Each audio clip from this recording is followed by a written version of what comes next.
Don in London, hello. It's February 9th, 2010.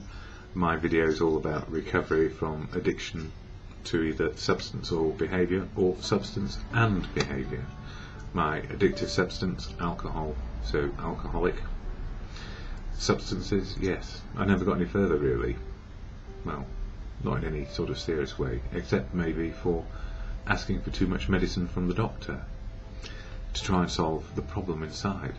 And as far as behaviour went, workaholic, relationships, materialism, collecting, you name it, to fill the gap, whatever that gap was, that feeling of discontent and irritability and not quite right with me or the world, and looking out to fix myself, not understanding that the very simple fact of being dependent on things outside me put me in a place where I was vulnerable to obsession and self-harm, which is what being an alcoholic is. It's self-harming to the point of living a life without any inner core, or almost like a zombie, walking dead.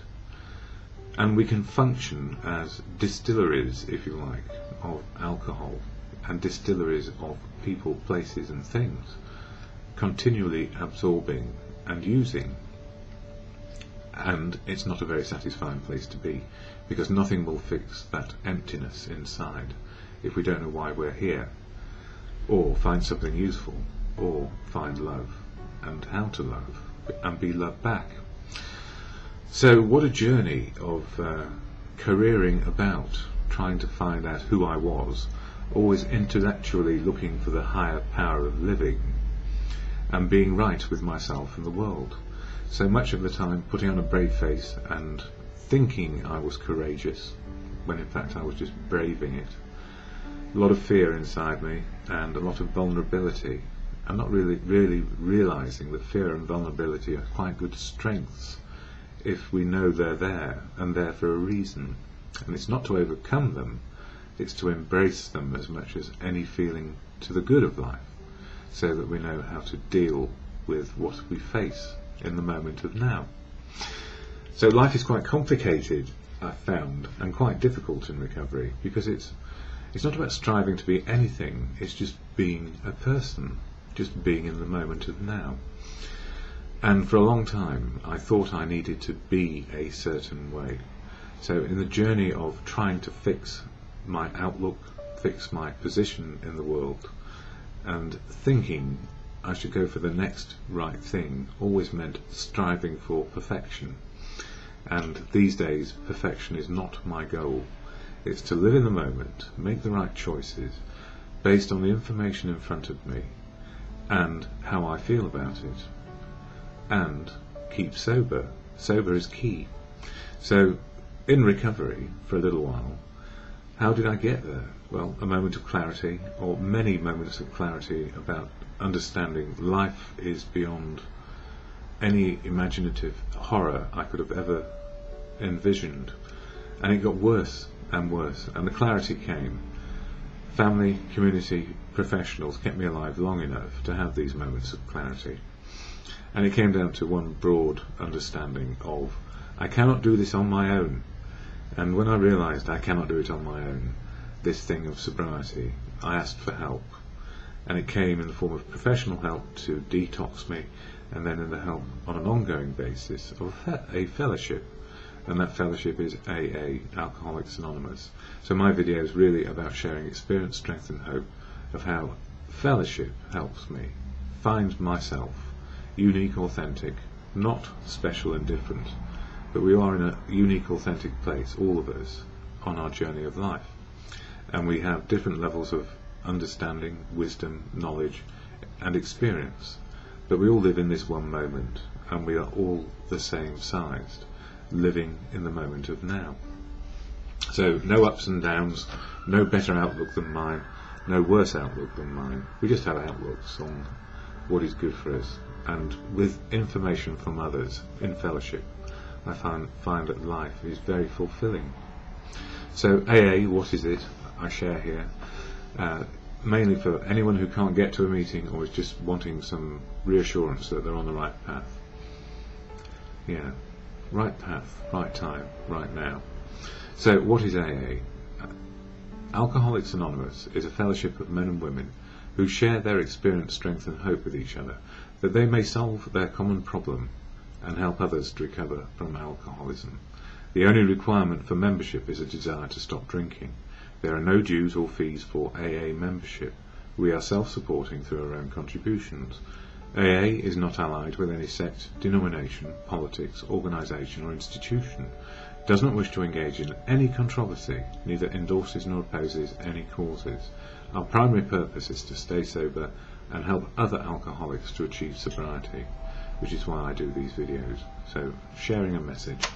And that came from this little card here, which is the AA preamble, and inside it, it has the 12 steps of AA on one side and the 12 traditions of AA on the other. So the 12 steps, action for an individual to change their attitude and behaviour in the moment of now, and live life to what is happening, the truth of now, rather than what I think it is or think it ought to be. And the 12 traditions of AA are about the fellowship, unity, service and recovery. So between the two, 12 steps for keeping myself sober and 12 traditions to be a part of and understand what it's like to be in fellowship, life works.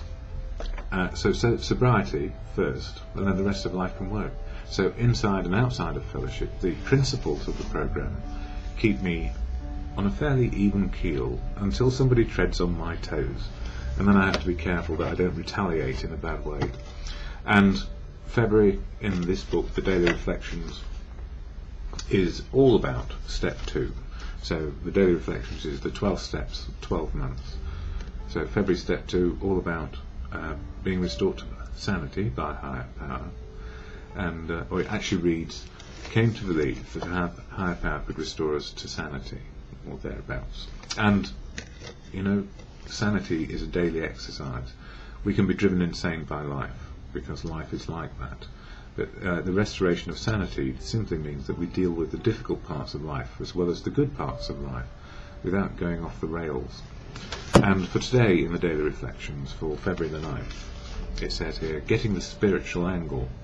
And this is important to me, because I was always looking for it, not really realising it was right with me all the time.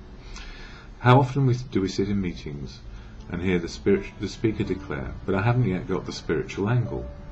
Prior to this statement, he has described a miracle of transformation which had occurred in him. Not only his release from alcohol, but a complete change in his whole attitude toward life and the living of it. It is apparent to nearly everyone else present that he has received a great gift, except that he doesn't seem to know it yet.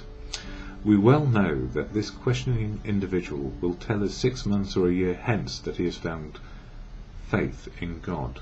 And for me, God is truth, God is love, God works through people, and beyond that I cannot define God. So he goes on to say very briefly, a spiritual experience can be the realization that a life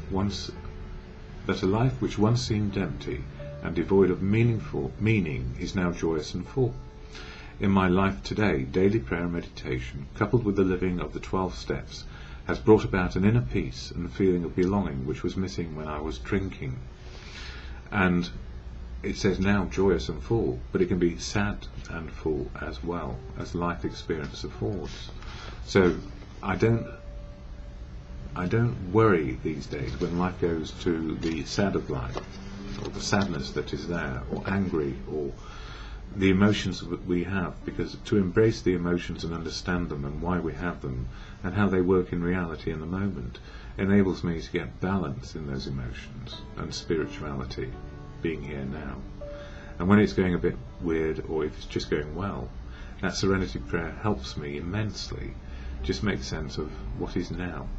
So to God, good conscience, or your higher power, God, grant me the serenity to accept the things I cannot change, courage to change the things I can, and the wisdom to know the difference for me is just for today.